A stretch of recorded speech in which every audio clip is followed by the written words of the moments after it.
Hello, good afternoon, everyone. To those of us in the room, Zoom with us, Nair and me, thank you for coming today. And for those hanging out online on Facebook, if you see the link, please join us because I'm about to have a dialogue with fellow introverts. So today is a welcome to this dialogue between introverts, and I'm going to talk to Nair, my guest, pretty soon. And Good today afternoon. we want to talk about embrace your introversion to become a better leader. And of course, these questions came to mind. Does leadership have to be extroverted, outgoing, and loud to be effective? Hmm. And the question is, do you hesitate to take up leadership roles because you are introverted by nature? Are you missing out on recognition and development opportunities because you are quiet by nature? So these are some of the things that we're going to be talking about today.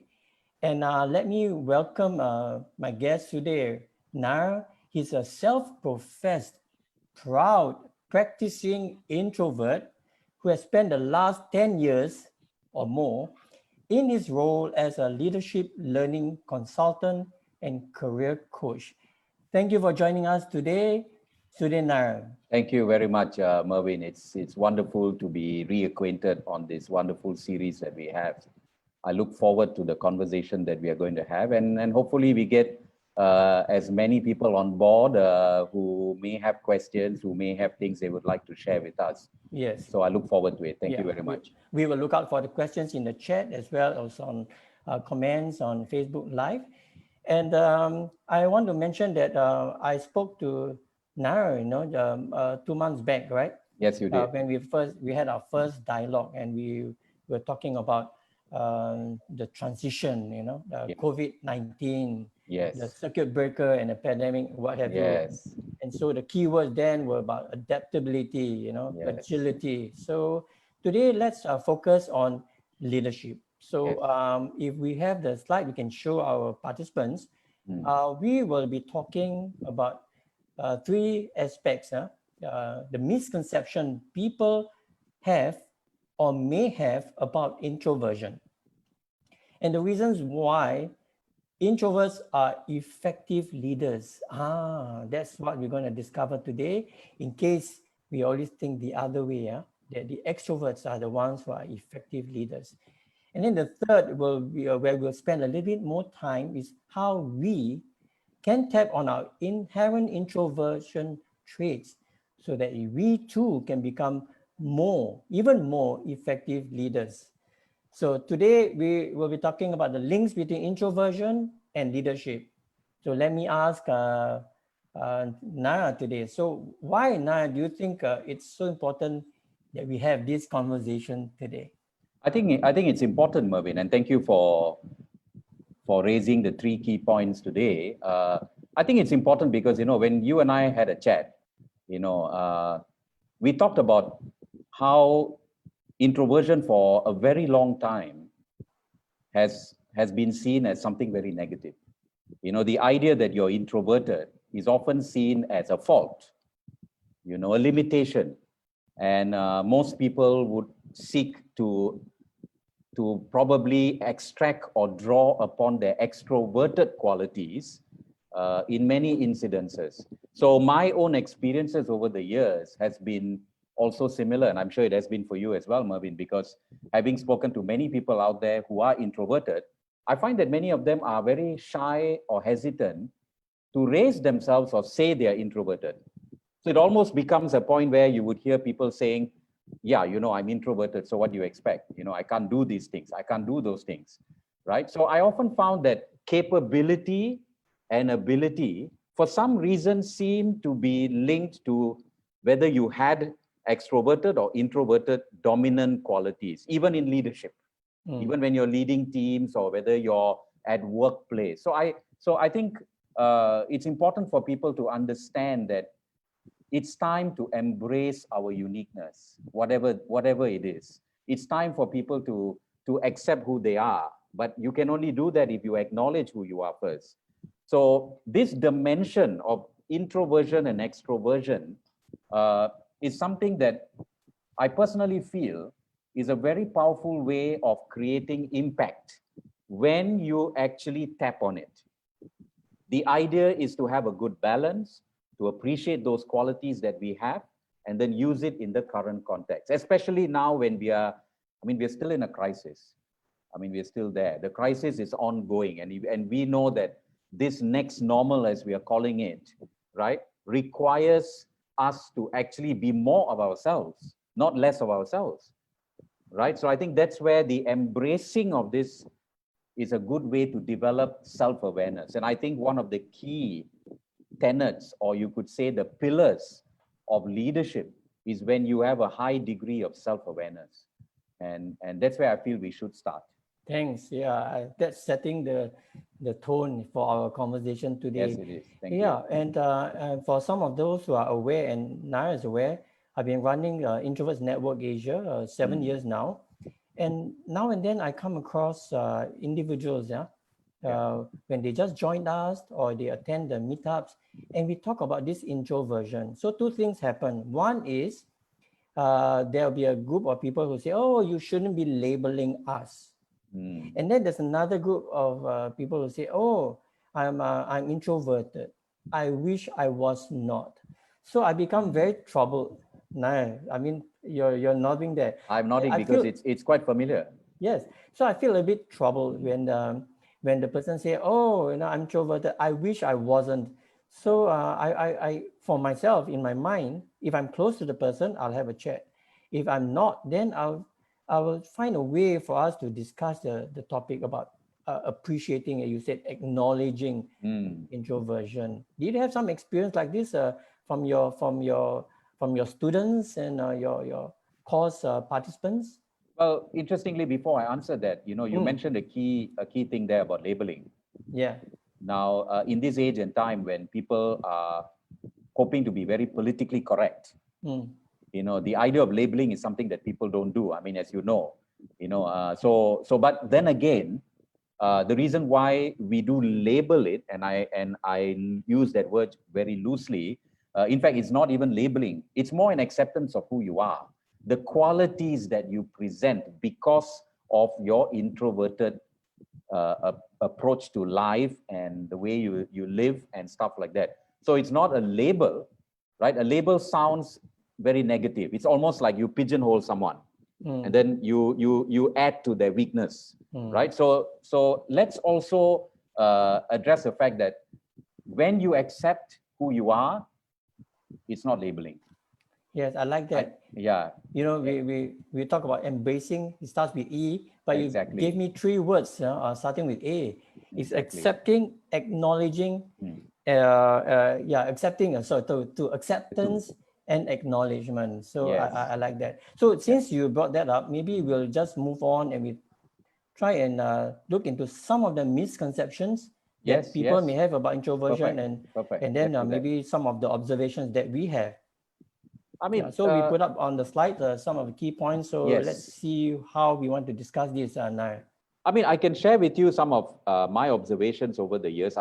This is actually in response to your question earlier about how I have observed, people around me in my interactions and in my one-to-one or even in my one-to-many conversations with people. So some of the misconceptions that I have seen, there are many. Let's face it, there are a lot of misconceptions. But I wanted to focus on 4 for the purposes of today, because ultimately our focus is on our leadership today.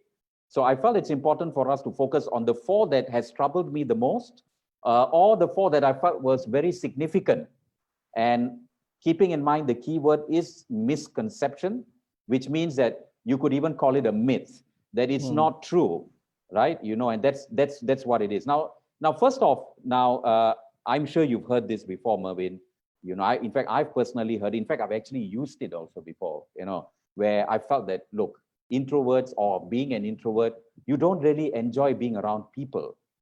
Now, this is what I've heard many people tell me. I'm not sure whether you have heard this before, Mervin, but I felt many people say that, oh, yeah, as an introvert, I don't really enjoy being around people. Now, of course, I often ask them, is it in all contexts that you don't enjoy being around people? They say, oh, no, no, no, it's only in specific contexts. So I always tell them that's important to address. This is highly contextual. It is not that introverts do not enjoy being around people. It means that they actually draw energy in a different way. So which means that if I speak about myself, I do enjoy people. I do enjoy being around people. However, what happens is it doesn't energize me as much as spending some time or a quality time with myself where I'm being introspective or reflective, or even in a one-to-one conversation with someone, I find myself more energized or stimulated by that. Now, that's what makes me understand what moves me forward. So it's not that introverts do not enjoy being around people. I mean, you may find that if you're talking about something that interests someone who is an introverted person, he could talk for hours. I mean, that's the reality. I'm not sure how you feel about that. I mean, Mervin, what has been your experience? Yes. So maybe I'll take a look at the point number 3, about social and networking settings, because I've been networking for the last 2 decades, right? Yes. So I experienced this and I observed this, and I myself realized that I do like to have the conversations with these people, but over time I decided I realized that I need to manage my expectations of myself and others. So there's 2 E's here: the expectations and the energy, because I know that I'll be drained from the conversations with some of these individuals, whether it's one-on-one or 1 to 3 or 1 to many. And so because of the experience I've had, I've adapted. I realized that, some people think Nair, that, oh, because I'm networking, I'm meeting people every day, that's far from the truth. So I'm very selective. So I want to ask you this. Someone mentioned to me this last week. I had a small group session. I didn't meet many people. I only met a few. And then these 2 individuals I met, one of them said, Mervin, I do like to meet people face to face. Surprising, it might surprise you. She's quite introverted, she's a writer, And she said, but I look forward to this meeting with you and so, and says, we introverts, we are not just selective. I will meet up with you, but based on my terms. The first thing that came on mind, oh, such arrogance. Can you imagine what the extroverts will think of us? Oh, this are not just introverted, they are so arrogant. But it's really in order for us to, maybe I don't have a better word, but to survive, to survive very highly stimulating environment where there's lots of people and there's lots of conversation. So I think we really need to manage the expectations and the energy. Yeah, you're right about that. Now, let me put it in a contextual way as well. Now, when this person mentioned that, she's actually giving you the way where she's at her most effective. Yeah. Now, oftentimes we want the environment to help us grow. We want the environment to help us be at our most effective. So creating the conditions and environment that allow people to grow to their potential or be the best that they can be is also part of leadership. Yes. Right? So when she explained that to you, it's not dissimilar to how I am. Now, I used to go for networking sessions a lot. In my previous roles, networking was actually something I used to do every month, because I used to work for a chamber of commerce. So, we used to go for mixed chamber of commerce networking nights. And sometimes they have 300 businesses or people there in one shot. They call it wine and cheese, and then you would come there and you've got like 3 hours to exchange as many name cards as you went. It's almost like at the end of the day, you come back and you see how many name cards you have. You know what I mean? But I could never, ever get more than 5 to 6 name cards. But those 5 to 6 name cards that I got, I knew them very deeply and very well during the session. That's when I realized I am not a volumes person. I don't go there according to volume. I go there because I want to know someone. I want to take the time to understand someone. I will have more conversation. I will have more questions. I will talk to the person longer because that relationship that I have with that person, I'm more comfortable in that one moment. I may spend 10 minutes, 15 minutes, or 20 minutes.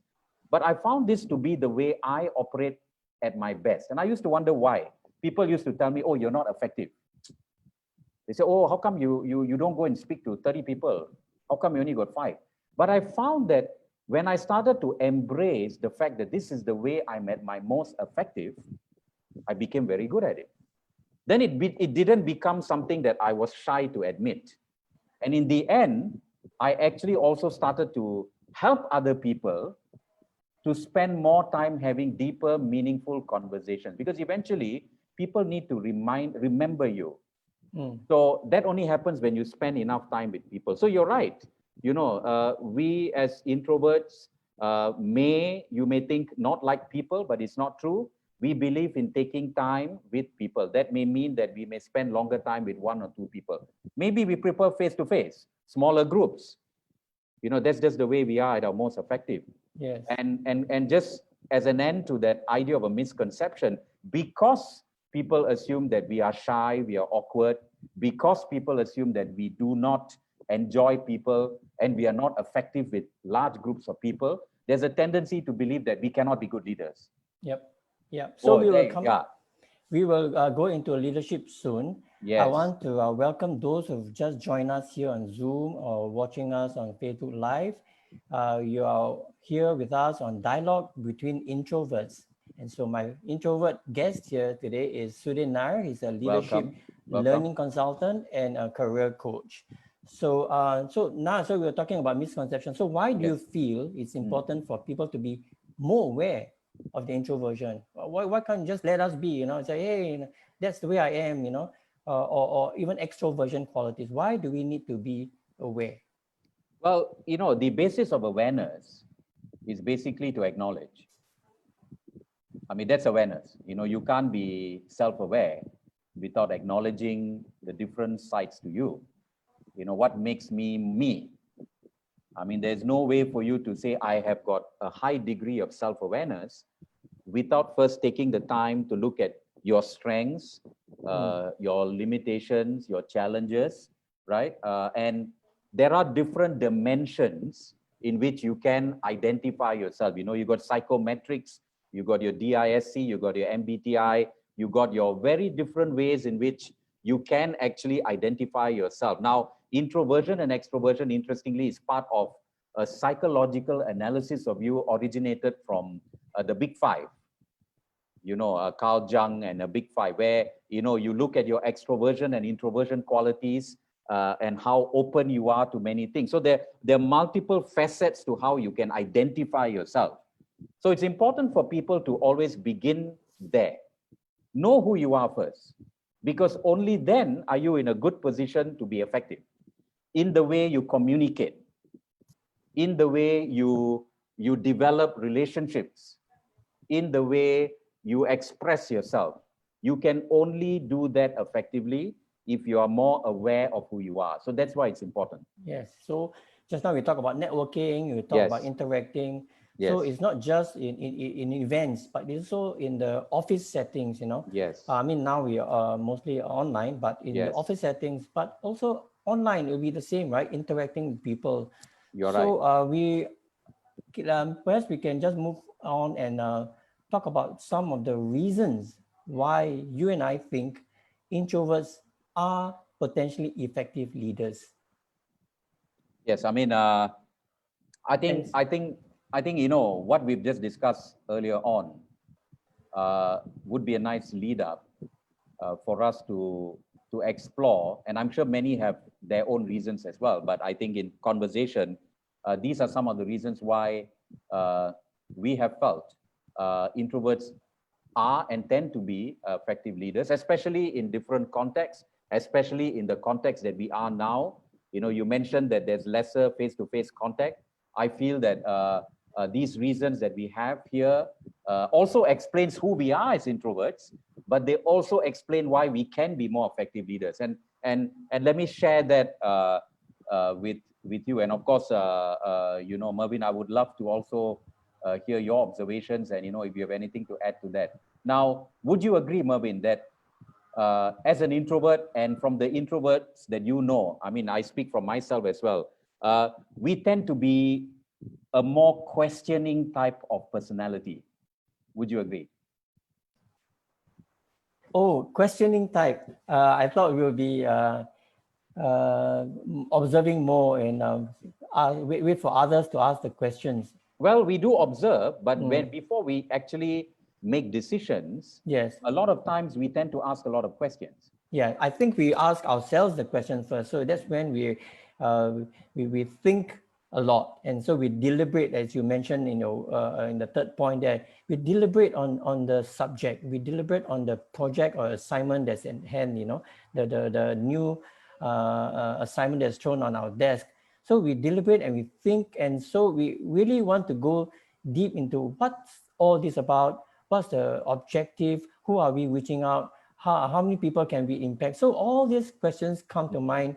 My question is, how do we voice that out? Do we talk to another person if we are introverted? Do we just play them in our minds, or do you think we should relate with others better and start posing questions to our co-workers?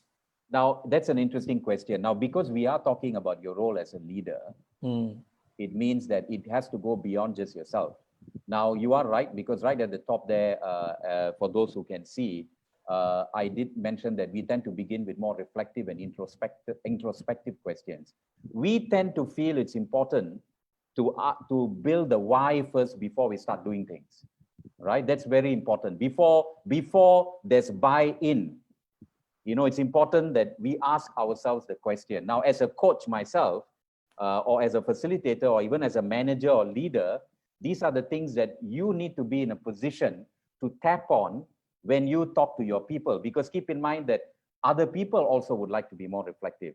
Other people would also like to know why, because you're helping them build purpose. Now, keep in mind that purpose always begins with understanding the why. Now, if you can create an environment where people are actually aware of the purpose, the why they are doing things, it becomes much easier for them to then look at other aspects. It's down to motivation and commitment.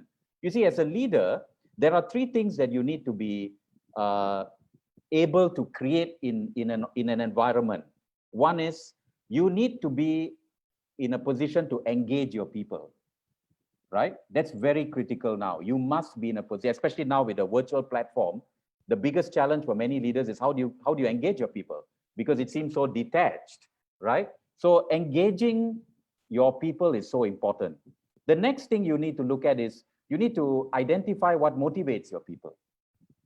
What makes them take the step forward? And here, when I talk about motivation, I don't mean just the motivation to do a job. It's to go above and beyond. Because keep in mind that during this COVID situation, people have to come out of their comfort zone. They have to work in a very different manner to what they are used to. So the type of motivation that you require is different. It's above and beyond what they are used to. They have to go above their comfort zone. And the third thing that you have to look at is ownership. How do you get your people to take ownership of their own development, of their own issues, without looking at something outside always for solutions? This is always the challenge for leaders. If you look at leaders, these are the three challenges that they have, and what they hope are the outcomes of anything that they do. If you ask anyone, what would you like to achieve in your team? These are the three things that often people talk about in many different ways. Now, even for my own team, these are the things that I look at. They're both input and output as well. So if you can be highly reflective and introspective as a person, it's easier for you to craft questions like this when you're dealing with your team members. There is a natural ability for you to do this. That's why you become more effective as a leader, because it's more natural for you. You don't shy away from asking people the deep, meaningful question. And keep in mind that it's also linked up very closely to how you are as a listener. Remember, the concept of listening also requires you to ask questions. That's why it's called active listening. By its very nature, active listening means I don't just listen with my ears, I also listen with conversation, with asking questions. So your ability to ask questions will make you a very efficient and effective listener, which is why you would say that in one-to-one conversations, you would shine because you're able to get to know and understand and address people's issues. Now, these days, emotion is very important. The emotional state of mind is very important. Recently, I met up with a senior director of human resources online, of course, and she was saying that, you know, I don't get my people really committed. So I asked her, I said, what is it that you do? So she explained everything that she did. And I asked her, I said, but did you take the time to understand how they feel? She said, oh, do I need to take the time to understand how they feel? So I asked her, is it important for you to express how you feel? Is your emotional state of mind important? She said, yeah, it's very important. I said, there you go. So before you even give them instructions, before you tell them to get on board, isn't it good to also take the time to understand what their fears are, what their concerns are, which is why it's called EQ, isn't it? You know, you talk about EQ, how tuned in you are to another person's emotions. This is only going to make you more effective as a leader. Now, introverts, to be frank, because they're more reflective, because they're more introspective, they are more aware of their emotional state of mind. That's why they can tell you straight away, oh, I'm actually scared. Oh, I'm not happy about this. You will find introverts, in my experience, they find it much easier to tell you that they can't do something because they're scared than to say, oh, I'm very confident because I'm looking forward to it. I mean, you would agree with me, because there's always a feeling that I'm going to explain to you why I can't do something. I'm going to explain my fears and concerns. There's a more tune in to those kind of things. Now, they are very critical. In fact, I'm actually running a workshop sometime in September on addressing people's emotions during this next phase, because keep in mind that a lot of things are happening. Companies are literally in a challenge. They're changing infrastructures, they're changing a lot of things. As a leader, if I don't take the time to do that, it's not going to work. So I'm taking the time to actually help this senior leader embrace those introverted qualities that she has, which she says for now it's not natural for her because she's highly extroverted. So some experience, some training to help her extract it is important. Now, can I also share something with you, because we are talking about this? Would you agree, Mervin, that in the current context and climate, as we move into the next dimension of leadership, coaching, or a leader's ability to coach or mentor is critical? What are your thoughts on yes, definitely. That was the word that came to mind when you gave the example of the senior, the HR director. You know, yes. I wanted to tease you and say, hey, now you move from consulting to coaching already. You know, and yeah, definitely, mentoring and coaching are really essential. It will be even critical now. How do you help your clients? You know, just like the one you mentioned just now. Especially those who are introverted. I mean, how do you coach them? Because the thing that came to my mind is that I appreciate all the reasons, you know. So it's really heartening. It's really good for us to not just hear or read about it, but actually see this right there on the slide and say, hey, these are reasons why we introverts are effective leaders. We're not aware, you know. So we just to play it up. And the question now I have is, has to do with communications. How do you think we can coach the introverted person with all these qualities? And you say you have to speak your purpose, right? Yes. And then your convictions, and we've already addressed the why, you know, the purpose. I like that. The purpose is very important. One, the big why is settled. And then you talk about what motivates the people, and then taking ownership. Now, how do we coach highly introverted persons? They have all the ideas and the strategies, They have all the questions, they're very reflected, and they've already listed on a, you know, a manual for themselves. How do they then relate with others? That was the one that comes to mind, you know, in a I think corporate yes. setting. Yeah, perhaps you can share with I that. mean, it's a good question, and I think these are the kind of questions that I'm often thrown, or you could say that it is part of my role as a consultant coach to help people appreciate and develop. Now, first off, I always tell them that, you know, as introverts, or you know, however you define yourself, first, we do take them on a journey of exploring what are those qualities that they may have thought, because it was introverted qualities, they would not tap on. You see, whenever I talk to certain people, they say, yeah, but, you know, don't I have to be, you know, the one who give the instructions? Don't I have to be the role model? Don't I have to be the one who has all the answers? So I always tell them, look, leadership isn't about having all the answers, right? You know, a great leader understands that he doesn't have all the answers, and that he needs to rely on his team.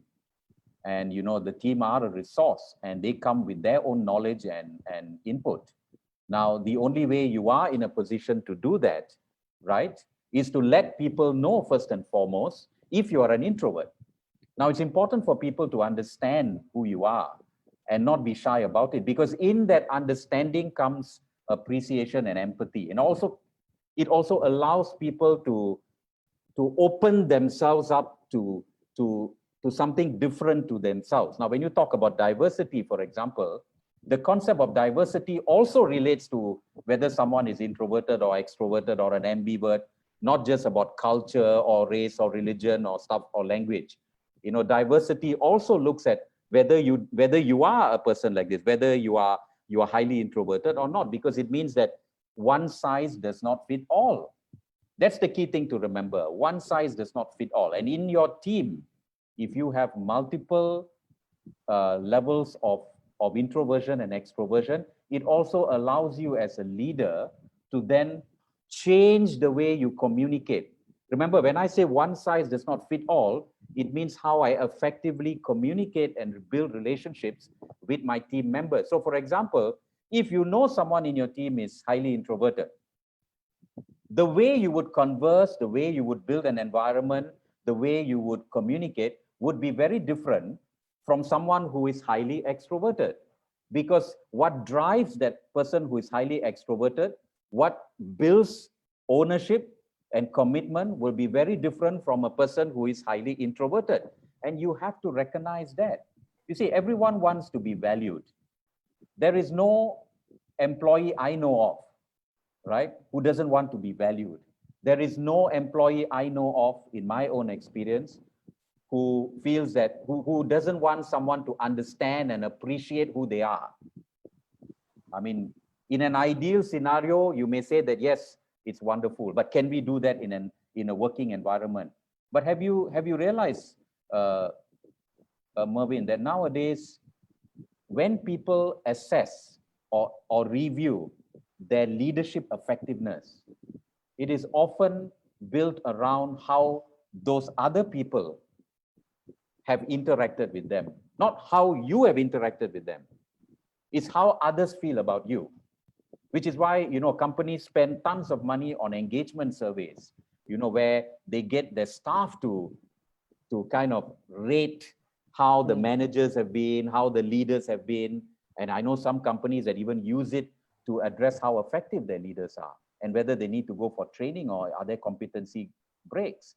Now, it's interesting that one of the few things that always comes up in situations like that is, oh, my manager did not understand me, did not take the time to address my concerns. Now, how is that possible if you don't take the time to ask questions? Now, part of coaching, let me just put coaching down to a simple thing. Most of the time when I coach, what I do is ask questions. Through the questions, I help break down walls. I help develop clarity. I help develop commitment and action plans. I am leading them to their own solutions, not my solution. I'm leading them to their own solutions through a questioning process.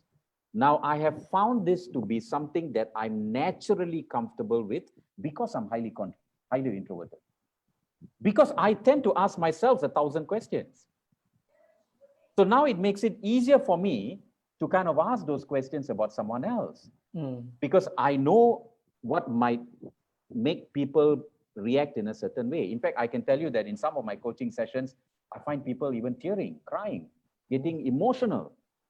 Because you know why? You've kind of gone down to the core, their personal values, what motivates you, what drives you, what energizes you. So as a coach, not just as an external coach, imagine if you're a leader in a company. Nowadays, one of the core competencies of a leader is the ability to act as a coach or mentor. If you look at, if you take a spectrum of companies across the world, whether small or large, a manager or leader's ability to coach or mentor his people is so important. It's so critical because it's about helping people take the next step forward. During the COVID, I have got a lot of requests for coaching workshops because people say, oh, my manager cannot coach. Then you ask why. The reason is because they've never used it or never had a reason to use it. Now, so what I try to link it up is, I try to link coaching to their own natural ability, which is where the introversion and extroversion comes in. Now, it's not to say that extroverted personalities cannot be good coaches. It's not that.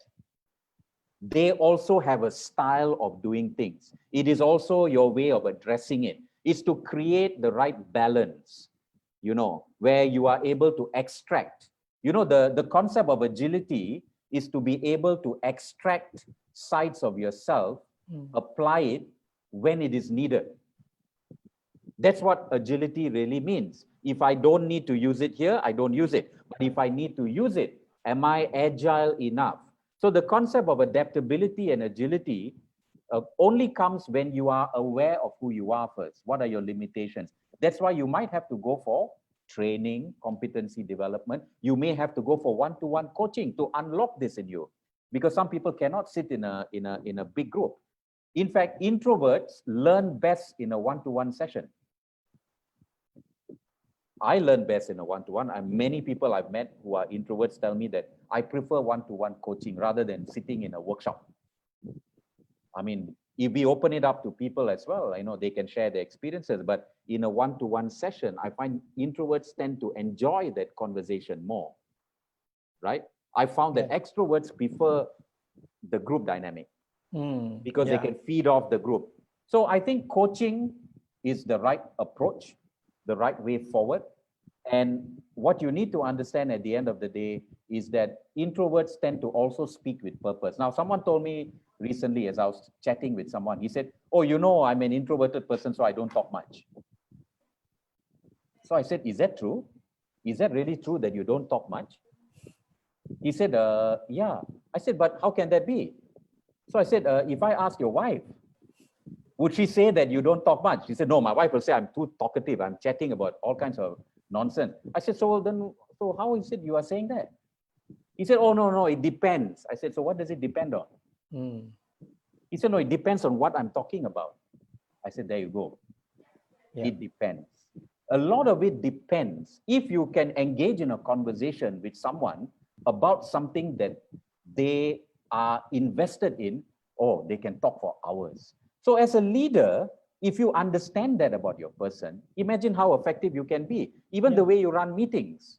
If you run meetings, if you have a highly introverted group of people, you know that chances are you might have to lead with questions before they even open up. They may not come with 1,001 questions, but they enjoy the structure. Introverts also do enjoy the structure, right? Yes. You need to know beforehand, why am I here? Why are you asking me to come? Again, it comes back to what I said, you know, why? So you have to take the time to understand. And when you do that, you are in a great position to juice the best out of them, right?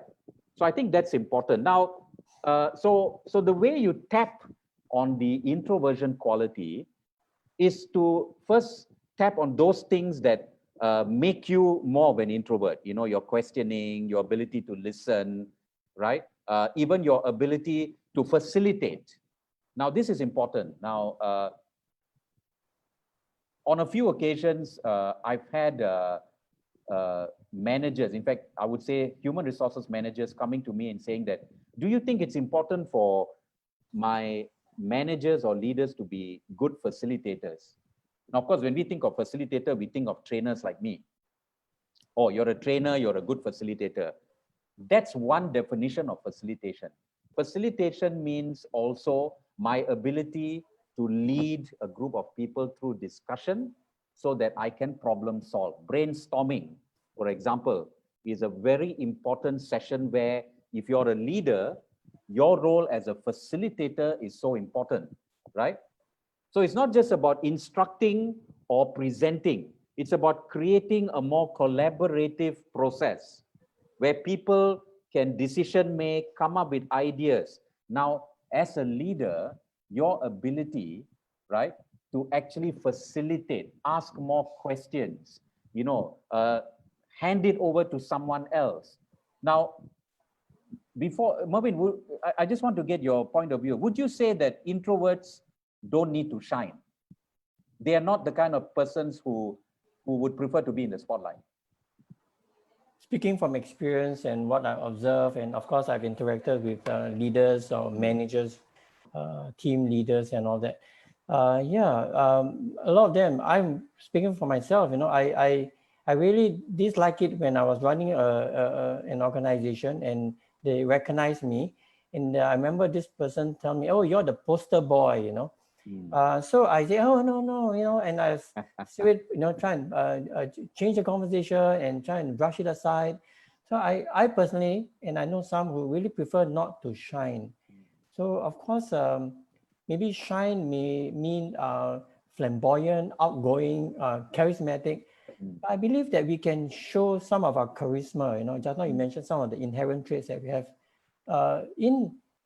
despite or in spite of our introversion. That means in our own quiet way, we can be charming, you know, in our own quiet way, we can be charismatic and rally the people. You mentioned about facilitation. So we are actually rallying the people to a cause, you know, a project, assignment, a job that they have to do.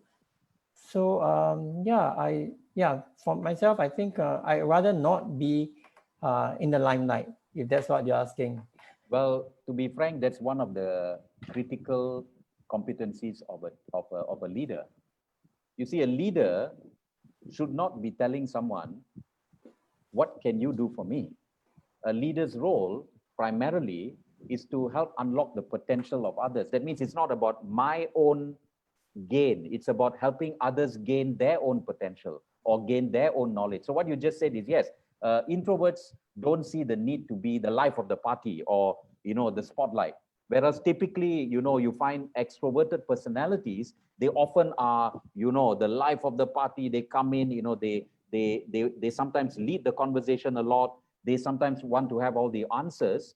But introverts I've experienced in my life are okay with someone else shining, are okay with someone else being in the spotlight, are okay with someone else doing good.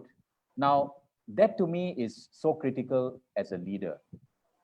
You have to recognize that as a leader, your stand should always be, I mean, this is my experience and what I would make as my own sharing of a key point is, if a leader goes to his staff and says, what can I do to help you become better, is much better than a leader saying, what can you do to make me get better? It's a very different dynamic because now you are a support, you are nurturing, you are helping your team grow, right? So I think this is a critical factor, and introverts tend to be naturally okay with that. I have, in my experience, worked with some people who would often tell me, yeah, but you know, don't I need to also be in the spotlight? And when you discuss, you often find that they have these very extroverted qualities about them where they see their role as being better than everybody else. Oh, I have to be better. I'm the role model. I lead by example. So they find it difficult to step back. So nowadays, leaders are supposed to step back so that others can step up. That's why it's called empowerment. That's why it's called empowering. The concept of empowering means I'm handing over power to my team, to someone else. You step back. Yeah, I think that's really what like I would like to leave you with. Yes, yes. Thanks so much. I think that's really a lot of nuggets here. Nair, just a lot of information there, and a lot of us, especially those who are introverts listening, I think we have more questions today after this. I hope so. I'm wondering, we want to wrap it up with a short Q&A. Yes. I want to see whether there's any question on Facebook or even in chat. I saw one here. Yes. Dong Han says, introverts don't aspire to be in the limelight. Yes. But recognition is needed. So it's like, maybe the person will say, oh no, I should be in the spotlight. But I think we still need to be recognized, For myself, I think if we are not recognized, then I'm not sure we're ever going to climb the career ladder, So surely we must be creative in showcasing in our own ways, creative ways, so that others can know. I acknowledge my strength, but I want others to acknowledge so that I too can be recognized in my career, isn't it? Yes, I agree with you. Now, the concept of recognition is very different. Recognition means someone appreciates what you do. Now, it's as simple as that. Now, it's important for anyone, whether you're introverted or extroverted, when you do a job, and so I mentioned, people want to be valued, isn't it? At the end of the day, people want to feel that what I'm doing, you value. You appreciate what I do, whether I'm introverted or extroverted. Now, the difference between being in the spotlight is you lead that. You want to stand in front of everyone and say, look, at the end of the day, I'm here.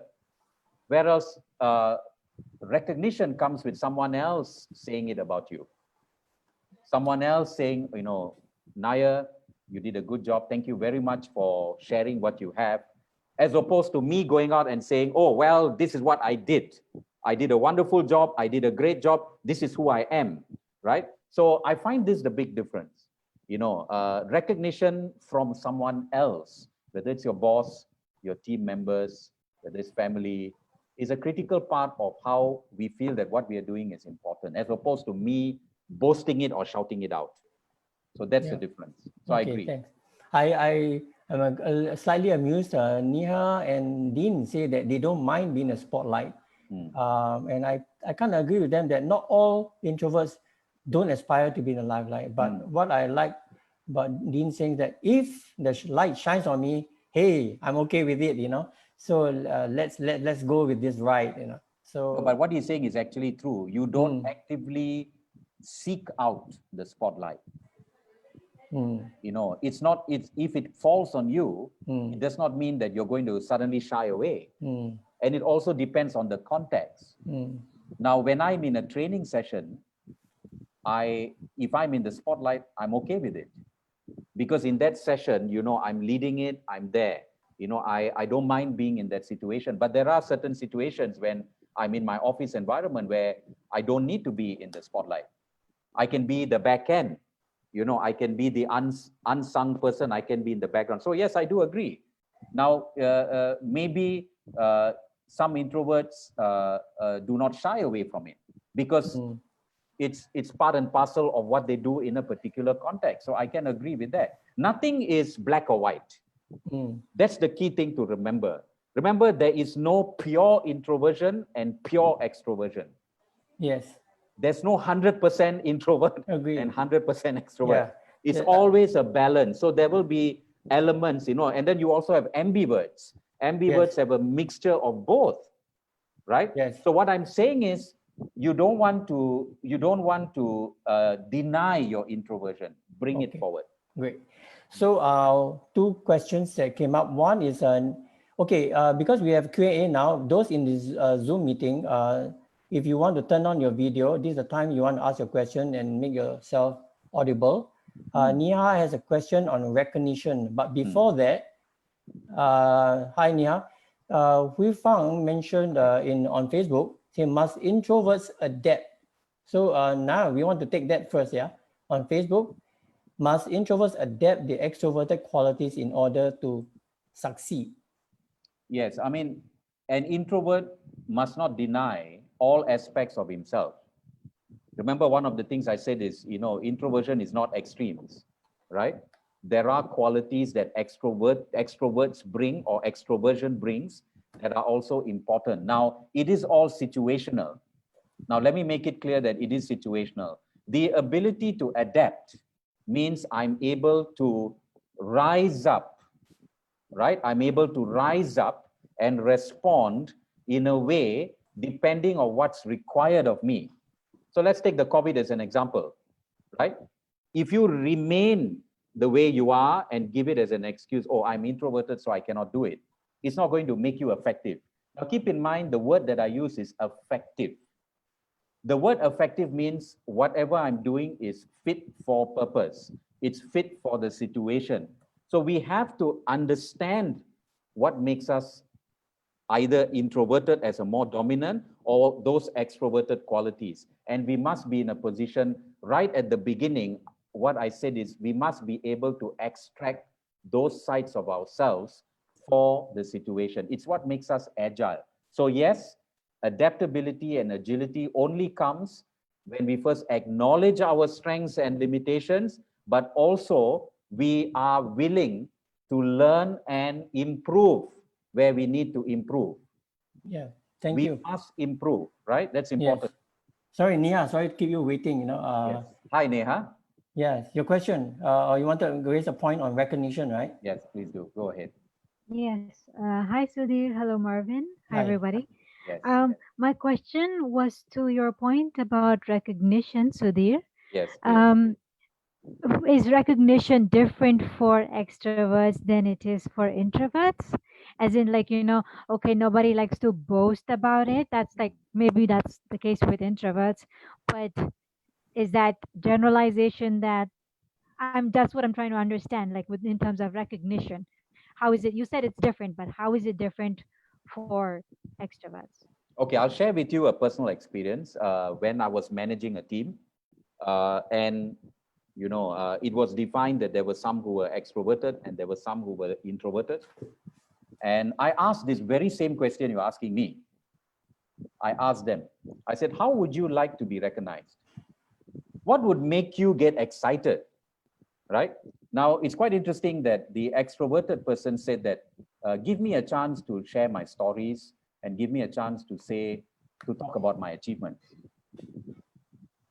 right? The extroverted person. He wanted a platform for him to be able to talk about his achievements, right? Now, when I asked that of the introverted person, he said, no, I don't need a platform. Then I said, so do you want someone to talk about your recognition? Say, yeah, if you can talk about my recognition, I'm happy. I don't need to speak about my recognition. I don't need to go out there and, have the mic and speak about it. As long as someone recognizes what I say, even if it's coming from you. So I found a great distinction between how someone saw recognition. So even if you look at someone being the life of the party, for example, when you go into a room, extroverted people tend to feel that they need to be the energy. You would tend to, and I'm sure you can think of people like that. I know about 3-4 people like that. Highly extroverted people, when they come into a party or when they come into a meeting, they are the ones leading, talking, chatting. You hear their voices the loudest, right? Often when there's anything, they are the loudest. And then you have others who are just sitting quietly. It's not to say that they got nothing to say.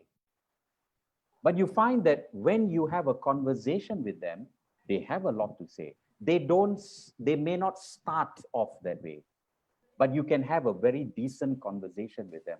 So when you talk about recognition, let's say you're running a meeting.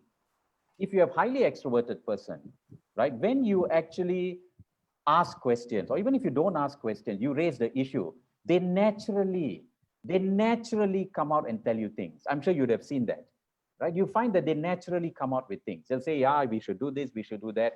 And sometimes you find that it's lopsided. You tend to wonder, oh, how come these people are talking and then the rest are not talking? It's not to say that they cannot.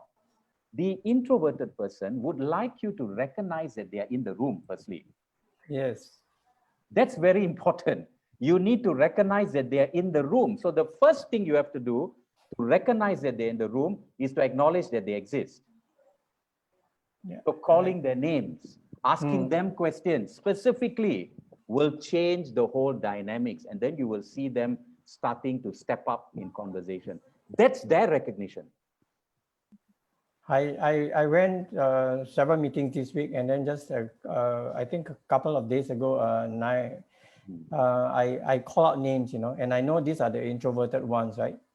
And so this person, after the meeting's over, on another occasion, I said, hey, is there anything? So I have to be very careful because here we are telling people not to ask the introverted person, why are you so quiet? And I made that grave mistake. I say, why were you so quiet? I called out your name, you didn't want to speak up. You know what he told me? And he's a strategist, he's a real thinker. And he's got questions and everything, but you need to give him time to lay out for you. He says, Mervin, when I didn't speak out, that means everything's okay. So, but I like the perspectives by Nia and Dean, because for myself, while I don't crave for the limelight, I took time, but I had to adapt to say that when I am given the baton, when I'm given the chance to lead, I think now I shared with you privately last week that I am actually a reluctant leader, So is that one who doesn't want to be put in the spotlight? Well, but as long I as do want recognition, as long as Mervin, you're not an absent leader. Huh? yeah, that's a good one. Yeah, so I still am less reluctant than before. So what do you think about? Okay, maybe we want to wrap up this part. Maybe I just want to say something to Yes, Neha. yes. Now, does that give you some perspective? Yes, it gives me a little bit of clarity, but there is like this element of fear of speaking up, probably, that a lot of introverts do have. You're right. And let me also explain that this conversation that we need to have about how we can be more effective, even in managing expectations and recognition, is often a longer conversation. Because a lot of what we do is to make sure that we understand what we need to do better, even in the way we communicate and in the way as leaders, how we recognize our people. Everyone has got a different way of being motivated. What motivates one person also depends a lot on their values, a lot on whether they are highly extroverted or introverted. So your ability to understand that would give you a higher level of EQ. That's what is important, right? And you need to help them sense make the environment. But you are a sense giver, and that is a critical role of a leader. You are the sense giver, so that you can allow people to sense make. So that's a larger. So whenever I do run these sort of sessions, I take a lot of time to help them develop the skills, the language, the communication facets, to be adaptable, to be agile. So yes, you're right. Recognition needs to be adapted to different people, and I found it to be very different from my own experience. And along the way, I would hope if from tomorrow onwards you go back to your setting, you put on a different lens, put on the observer lens of looking at people in these two aspects and see whether you spot any differences. Thank you. Right? Thank you. Thank you very much, Neha. Thank you for the answer. Thank you for the question, Nihar, and some of you. We want to wrap this up. I should mention, since Nihar is there, we will be guests of Dean Shams tomorrow. We'll be having another conversation, I think at lunch hour or something. So for those of you interested, I've already spoken to now. We'll be happy to run another dialogue in October. So look at our website, introvertsnetwork.asia, and see when is the next dialogue. In the meantime, INA is organizing monthly meetups, sometimes twice, coffee and conversations. And next week on the 19th, we're having our IBM Introverts Business Mixer. So we'll be having Justin Fong speak to us about USP. So, and also we'll be having, I think, we'll be having another fireside chat where we'll be talking to, I think, two more entrepreneur startups, founders, yeah, in the F&B industry. So check out our website, check out our Facebook group and page. Join us when you can. I look forward to having another meaningful, deep, insightful conversation with my special guest here. Thank you very Sudhir much. Nair. Been a Thank you pleasure. for joining us today. Thank you, Nair, for coming on. Thank so, you. Yeah, so see you next Until time, the next everyone. time. Thank you very Take much. care. Stay safe. Been a pleasure. Thank you.